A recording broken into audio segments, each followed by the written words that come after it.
It's January 23rd, 2025. The weather was sub-zero, very cold. That's when I was kicked out of my apartment. I lost everything I had and had no place to go. I had my cats, some bags, wound up sitting on a bench in front of Dollar General store. After a while, I think the people working there called the cops and asked them to do a welfare check on me. So they did. And the officer, he took me to a daytime warming shelter. Which, I appreciated it. I called my former landlord. She come and got my cats from me and put them back in my apartment. So they were allowed to stay there, although I wasn't.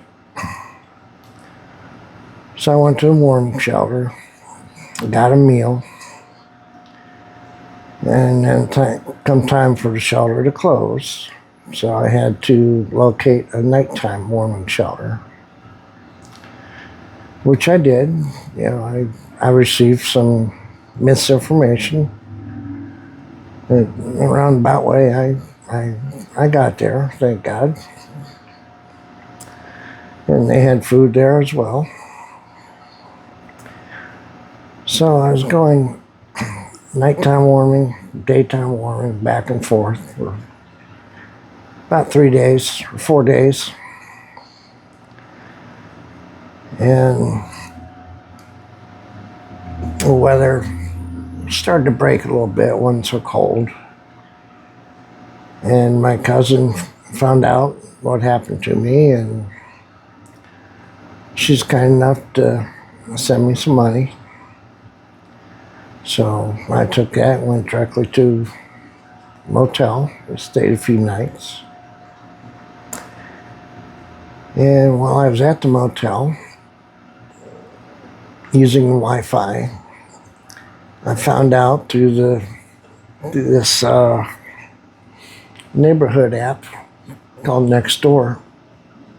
You know, I put my situation out there and seeking help, and somebody told me to call Social Security and tell them of your hardship. So I did that. And, you know, they turned it right on for me. You know, I regret not knowing that before I was evicted, but, you know, it came at the right time. So, yeah, I've stayed in a motel until I'd run out of money. And, you know, on this app, I put out a plea for help, and I received a lot of ridicule, but, you know, eventually a nice lady, she came and bought me a meal at, I think it was a Popeyes, and paid for me to have room that night. Because, you know, of course, I got through all my Social Security money, but anyway, I did that. And one day I decided to make a cardboard sign.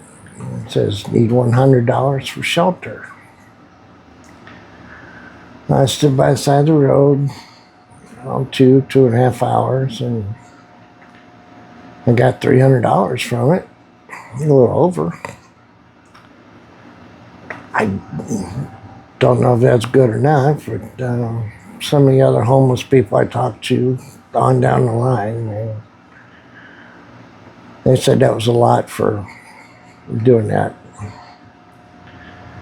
So it bought me another week in the motel. And I had to find a place to sleep outside.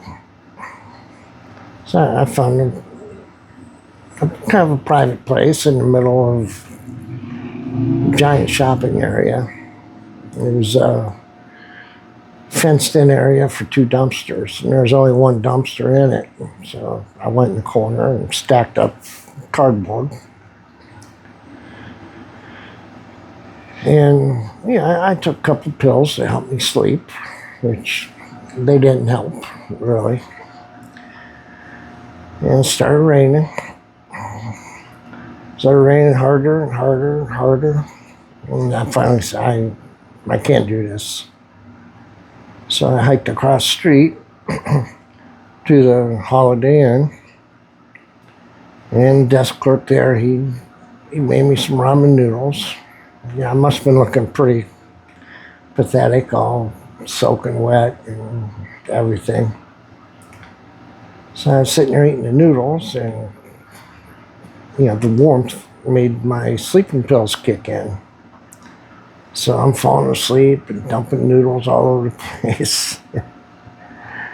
And he finally pointed me to the back where there's like a little area, maybe like conventions or, shows of whatever, just small scale. But there was comfortable furniture back there and heat. So I would crash out there.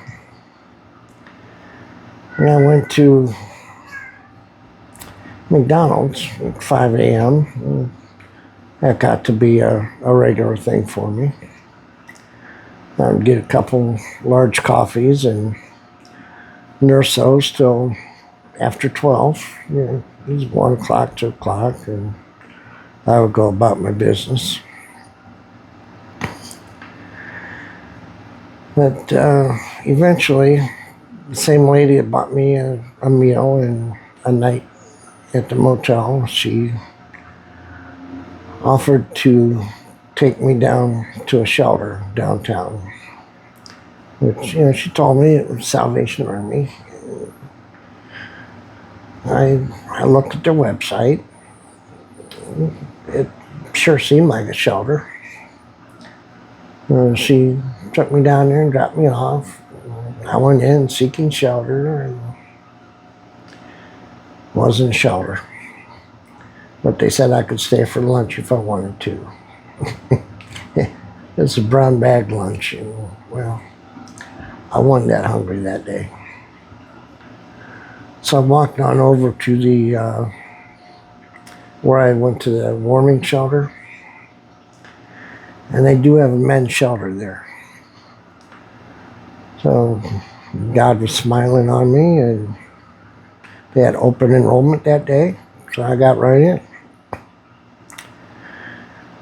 Now, it was stuck full of, drug addicts, alcoholics, mentally ill people. They're documented. I'm not just throwing heat at them. It seems that bipolar and schizophrenia seems to go hand in hand. I don't know if it always does, but that's what was going on there. Plus, I had my first exposure to parolees, people getting out of jail and coming to the homeless shelter. I heard regular complaints about going to see the parole officer. I've never been exposed to that before in my life. At 62 years old, or 61 years old, here I was experiencing all this. And there was a guy there, coughing his head off. I said, no, I gotta stay away. Because I have COPD and I catch things rather easily.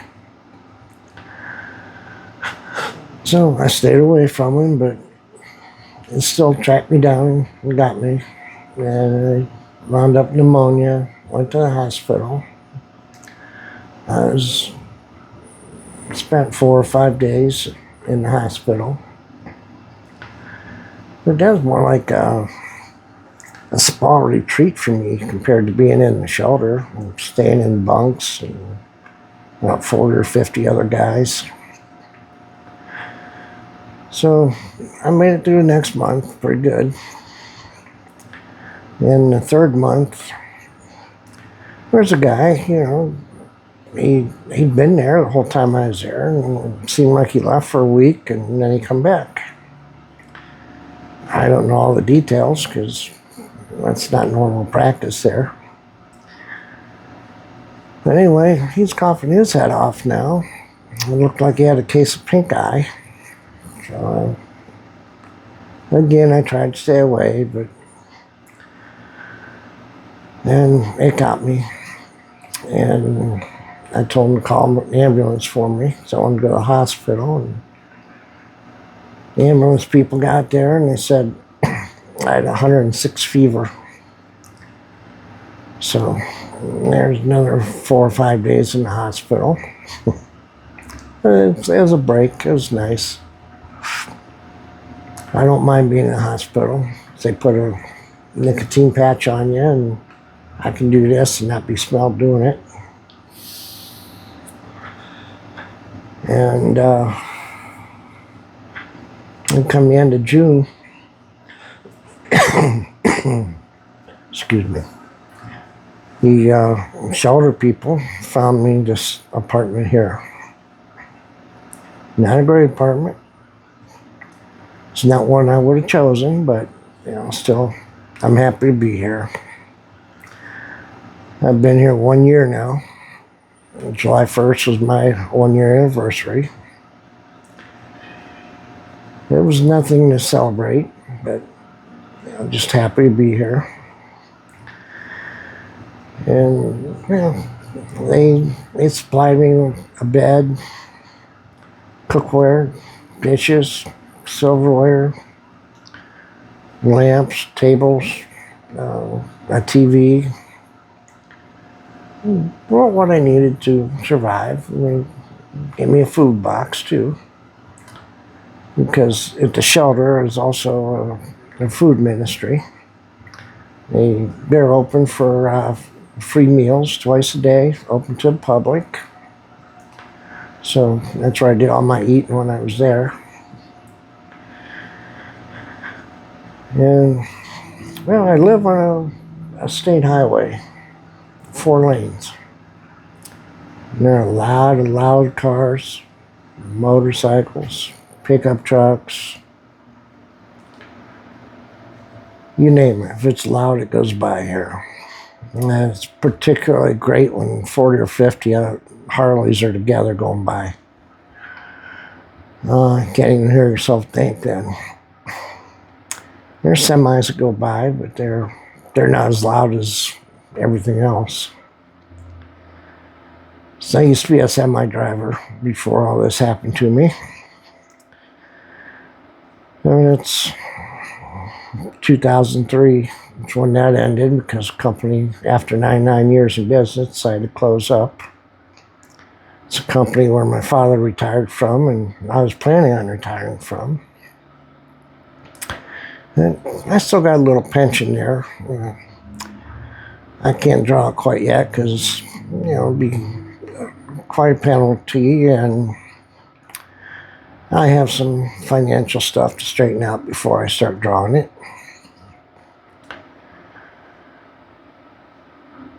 So I'm standing here now on my own 2 feet, sort of. I had an MRI on my right knee a while back. I went to the orthopedic surgeon to get the results just this past week. And he told me that I need total knee replacement. Which I wasn't welcoming to hear. Usually, surgery, hospital, I have no qualms about it. But this one wants me to be off nicotine for 6 weeks before surgery. I don't smoke cigarettes, but I do vape, and it has nicotine in it.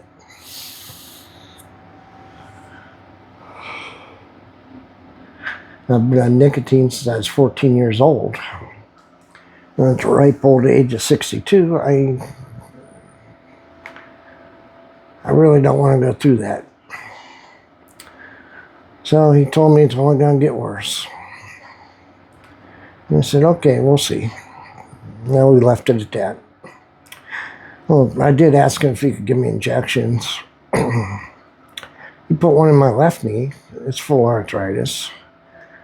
But he wouldn't put one in my right knee because it's an injury. So we left it at that.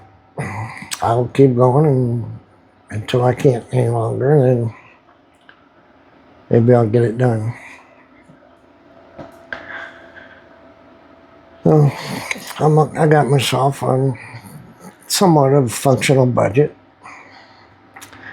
I order all my groceries and have them delivered. I order things I need and want from Amazon. And I'm scared to death to have a package left outside in this neighborhood. So I track them, and I'm at the door whenever I get a delivery. I did order a pair of pajamas, and they were delivered a day ahead of time, so I wasn't prepared for them. So I got notification it was delivered, and they're already gone. Yeah, I don't live in the greatest neighborhood. It was just this past April. I was sitting here in my recliner sleeping, and I heard two loud noises woke me up. I just woke up. I didn't know what the noises were. But then I heard 6 more. And they were pew-pews. I'll keep it YouTube friendly. There's an apartment behind my building. A guy was in his apartment. It was around 4 in the morning, and another guy decided to walk up outside his window and do him harm. And they did. I still wasn't sure what the sound was. It sounded loud, very metallic. And I thought, maybe somebody's out in the hallway kicking the washer and dryer in the laundry room. I don't know. So I wake up Sunday morning, and news is scarce. I had to wait till Monday to really find out what happened, and what I told you happened, and the guy was in the hospital on life support for a couple of days, but because his head was injured, they took him off life support. They did find the guy who did it. He's in jail. That's a good thing. And I've got my share of Bigfoots and Sasquatches living here that run up and down the steps. I hear loud voices every so often. My neighbor across the hall, I think they bring their kids out between 10:30 p.m. and 1 a.m. to let them burn off their energy before they go to sleep. Why in God's name they keep them up so late, I don't know. It's not my business, I just hear it. They got these little scooters out there in the hallway. I think they ride them up and down the hallway, screaming and yelling.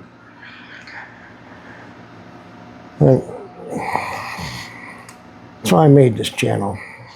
I'm pretty much isolated. And, it's not made to be flashy. It's not made for internet fame. And, I'm not a fast-talking influencer or talk about news or politics. This channel is called Dead Man Walks Alone. And it's about my recovery from this disaster I had. And if you are in a similar situation, feeling isolated, have a rough road ahead of you, there is recovery. And I invite you to subscribe, see how I progress, and how somehow I will eventually get a nice apartment again. My last one was just so quiet, so serene. I had green outside my window, my sliding glass door in my balcony, and I don't have those luxuries here. This apartment's about half as big as my old one, and 5 times as loud as my old one. But I'm staying positive. I have God on my side, and I'm going to make it. If you want to join me, walk along, see how far we'll go, feel free to do so. I'll have many other stories about my plight and maybe other parts of my life as we go along here. So it should be more entertaining than this one. Okay, thank you.